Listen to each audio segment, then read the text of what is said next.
All right, so I'm going to be really vulnerable and say this.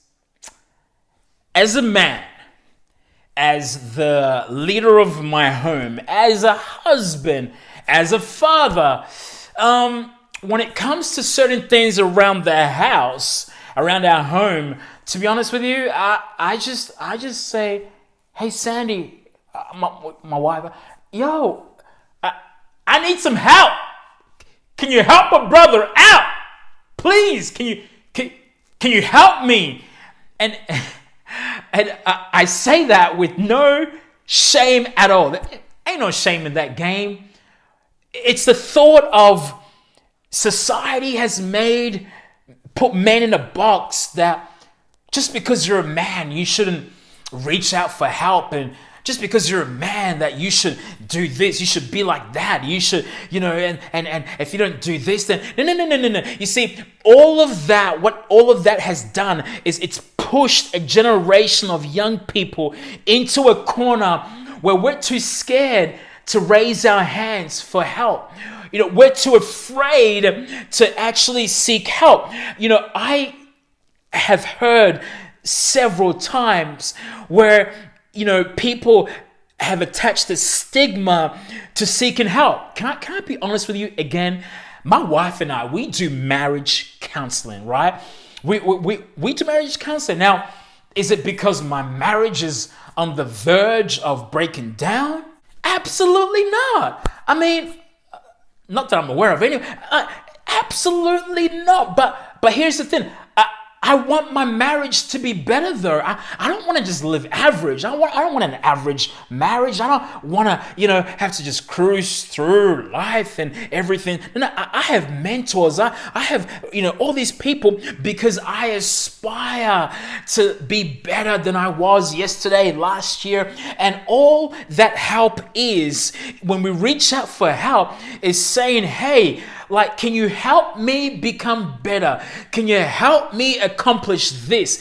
That is not a sign of weakness. That is a sign of drive. That is a sign of wisdom. Because you know what? The Bible said, God said to Adam, it is not good for man to be alone. Why are we trying to do so many things alone? Why are we trying to do so many things by ourselves? And I'm speaking to both the guys and the girls. It's okay to put your hand up for help. It's okay to reach out to your teacher if you don't understand a particular subject. It's okay to phone a friend. It's okay to see a therapist, a counselor, to have a mentor, to get a life coach. All these things are perfectly fine. You know what? It's okay to call Headspace that you're struggling with anxiety and depression. It's okay to call your school counselor and let them know what's going on. It is okay, because it is not a sign of weakness.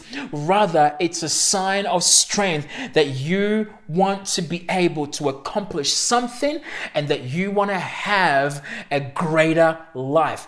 Not an average life, but a greater life. The Bible says in the book of Ecclesiastes that, two are better than one. Two is better than one. For when one falls, the other shall pick him back up again. But it says, woe to him that is alone on the day that he falls. For when he falls, he has not another to pick him back up. In other words, the translation here is, don't be alone. Don't do things by yourself. And especially in the times that we're in, can I nudge you? Can I encourage you? Can I challenge you? Be reaching out weekly to people, right? It doesn't mean there's something wrong in your life. It doesn't mean something's bad. Like when we go to marriage counseling, nothing's wrong. If I can be honest with you, my wife's fine. You know what I'm saying? Like she fine. Anyway, I'm getting carried away. Like there's nothing wrong, nothing bad, but we just want to get better and better.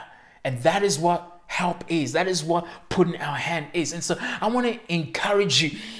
Jesus, could have done everything that he did on earth by himself. But you know what? He chose 12 people. And within the 12, he had 3 that were in his inner circle. Who is in your inner circle? right? Who are those people around you that are there to support you and to push you forward and to encourage you? I just want to just say this to you, that if you have a day where you feel low, which we all have those days, don't let that day linger. Some of us have a bad moment that becomes a day, that becomes a week, that becomes a month. But if you trace it back, that bad moment, bad hour, we could have reached out to someone. We could have called someone, and that moment of badness, whatever happened, would have turned itself around. We would have gained perspective, and we would have been able to refocus and have a better day, a better week, a better month, a better year, a better self.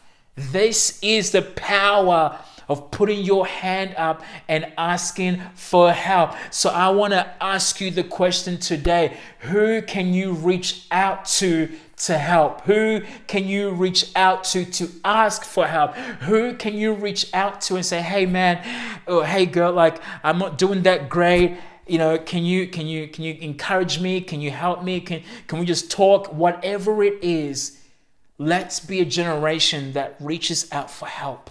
Let's be a generation that doesn't do things alone, because as the Bible said, woe to him. In other words, it's very unfortunate to be alone on the day that you fall, because if you fall, you have no one else to pick you back up. Let's have a community around us, our teachers, our counselors, our well-being team, our friends, whoever. Let's get good people around us so that we can smash out the rest of this year, smash out these exams that are coming up, and be better in ourselves. I hope that blesses you. Be blessed.